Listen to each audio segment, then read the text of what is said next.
জুলাই আন্দোলনে চট্টগ্রামে ওয়াসিম হত্যায় আজম নাসির, মহিবুল হাসান চৌধুরী সহ 15 জনের বিরুদ্ধে গ্রেফতারি পরোয়ানা জারি করেছে ট্রাইব্যুনাল। এ মামলার কারাগারে থাকা আরেক আসামিকে গ্রেফতার দেখানো হয়েছে। বিচারপতি সৈয়দ গোলাম মুর্তজা মজুমদারের নেতৃত্বে 3 সদস্যের ট্রাইব্যুনাল এই আদেশ দেন। বিস্তারিত শাকির আরজু রিপোর্টে।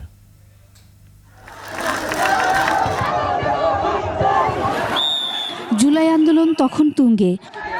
16 জুলাই প্রথম গুলিবিদ্ধ হয়ে মারা যান রংপুরের আবু সাঈদ।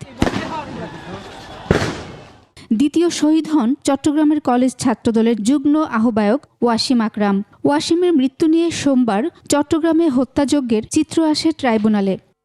এদিন ওয়াসিম হত্যায় চট্টগ্রামের সাবেক মেয়র আজম নাসির, সাবেক মেয়র রেজাউল ও মহিবুল হাসান চৌধুরী নওফেল সহ 15 জনের বিরুদ্ধে গ্রেফতারি পরোয়ানার আবেদন করে চিফ প্রসিকিউটর। পরে ট্রাইব্যুনাল তাদের বিরুদ্ধে গ্রেফতারি পরোয়ানা জারি করে। সাবেক মন্ত্রী হাসান মাহমুদ, তারপর নৌফেল এরা সহ আজম নাসির সহ চট্টগ্রামের ছাত্রলীগ, যুবলীগ এবং আওয়ামী লীগের যারা নেতৃত্ব, তাদের বিরুদ্ধে তাদের সম্পৃক্ততা পেয়েছে, তাদের বিরুদ্ধে গ্রেপ্তারি পরোয়ানার জন্য আবেদন আমরা করেছিলাম।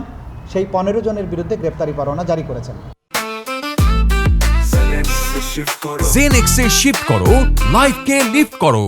রোববার আন্তর্জাতিক অপরাধ ট্রাইব্যুনালের সামনে চিফ প্রসিকিউটরের পদত্যাগের দাবি নিয়ে শহীদ পরিবারের আন্দোলনকে শোভনীয় নয় বলে মন্তব্য করেন চিফ প্রসিকিউটর। যারা চিফ প্রসিকিউটরের বিরুদ্ধে কথা বলছেন তারা না বুঝে বলছেন, অথবা কোনো একটা বিশেষ মহল তাদেরকে উস্কানি দিচ্ছেন। কারণ আদালতের সামনে মিছিল করে আদালতে বিচার করা যায় না। এটা তদন্ত সংস্থা যদি কাজ না করে, সরকারের কাজে যদি ধীরগতি থাকে, তারা রাজনৈতিকভাবে সরকারের কাছে দাবি জানাতে পারেন, কিন্তু ট্রাইব্যুনালের সামনে এসে কোনো বিশৃঙ্খলা তৈরি করাটা এটা শোভনীয় না। এদিকে মোহাম্মদপুরে অস্ত্র উঁচিয়ে ছাত্রদের উপর গুলি চালানোর ঘটনায় আনসার সদস্য ওমর ফারুককে কারাগারে পাঠিয়েছে ট্রাইব্যুনাল। শাকিরা আরজু, 21 টেলিভিশন, ঢাকা।